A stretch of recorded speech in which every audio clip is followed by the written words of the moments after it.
অষ্টম বেতন আয়োগ লাগু হোৱাৰ পূৰ্বে এটা খবৰ আহিছে আৰু এই খবৰটো আপোনাৰ 2% দৰমহা বৃদ্ধিক লৈ কৰ্মচাৰী হ'ব পাৰে, পেঞ্চনৰ হ'ব পাৰে, ফেমিলি পেঞ্চনৰ হ'ব পাৰে, সকলোৰে কাৰণে।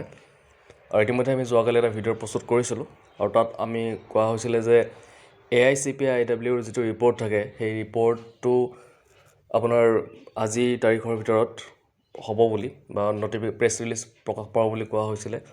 আৰু সেই গতিকে যোৱাকালি আচলতে আমি খবৰটো লাভ কৰিলোঁ, কিন্তু যোৱাকালি ভিডিঅ' দিয়া নহ'ল।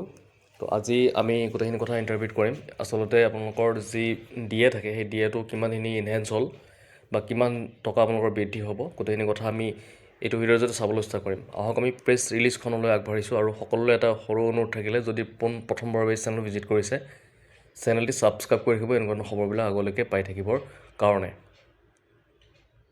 ইয়াতে আপোনালোকে দেখিবলৈ পাইছে স্ক্ৰীণত government of India, ministry of labour and employment labour ব্যুৰৰ ফালৰ পৰা প্ৰতি মাহতে এইখন আচলতে প্ৰেছ ৰিলিজখন দিয়ে আৰু প্ৰত্যেক মাহতে আমি ইণ্টাৰভিউ কৰিবলৈ চেষ্টা কৰোঁ যে কিমানখিনি দৰমহা বৃদ্ধি হয়।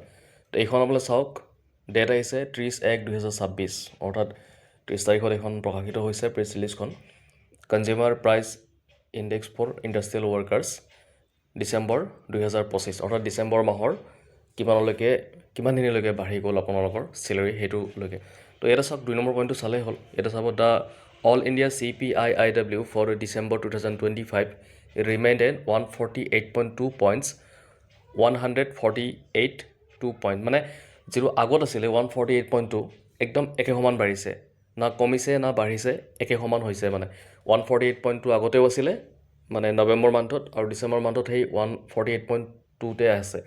তো সেই গতিকে আমি এইখিনি যিটো পইণ্ট আছে সেই পইণ্টখিনি যিটো সূচকাংশ, সেই সূচকাংশটো যেতিয়া আমি যিটো DA কেলকুলেটৰ থাকে তাত আমি বহাই দিম, আৰু বহাই দিয়াৰ পিছত কিমানখিনিলৈকে আপোনালোকৰ DAটো বাঢ়ি গ'ল সেইটো আমি চাবলৈ চেষ্টা কৰিম।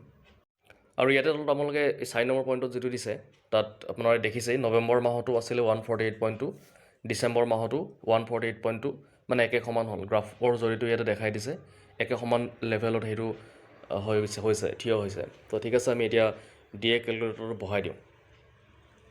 এতিয়া চাওক, আপোনালোকে ইয়াতে দেখিবলৈ পাইছে চাৰ্টখন। জুনৰ আপোনাৰ আছিলে যিটো 58% অলৰেডি সেইটো DA ঘোষণা কৰি দিয়া হৈছে, তেতিয়া 3% এটা DA বৃদ্ধি হৈছিলে। কিন্তু এইবাৰ যদি আমি চাওঁ তলৰ ফালে ডিচেম্বৰ মাহত 148.2 বঢ়াৰ লগে লগে বা হোৱাৰ লগে লগে 60.35লৈকে ডিয়াৰনেছ এলাউন্সটো আহিছে।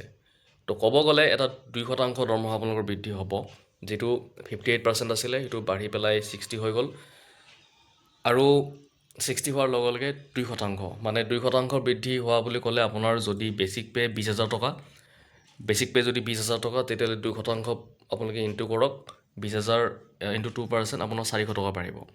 যদি আপোনাৰ 10,000 টকা পেঞ্চন বা family pension, basic family pension বা বেচিক পেঞ্চন 10,000 টকা ছাপ'জ আমি ধৰি ল'লোঁ, তেতিয়াহ'লে আপোনাৰ বাঢ়িব 200 টকা। তো তেনেকৈ আপোনালোকে কেলকুলেশ্যন কৰিব পাৰিব।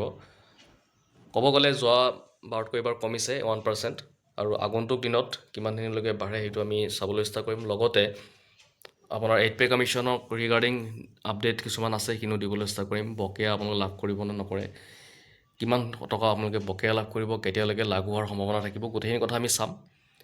আজি ভিডিঅ' এইখিনি আছিলে। যদি ভিডিঅ'টো ভাল লাগিছে লাইক, শ্বেয়াৰ, ছাবস্ক্ৰাইব এটা কৰি দিব।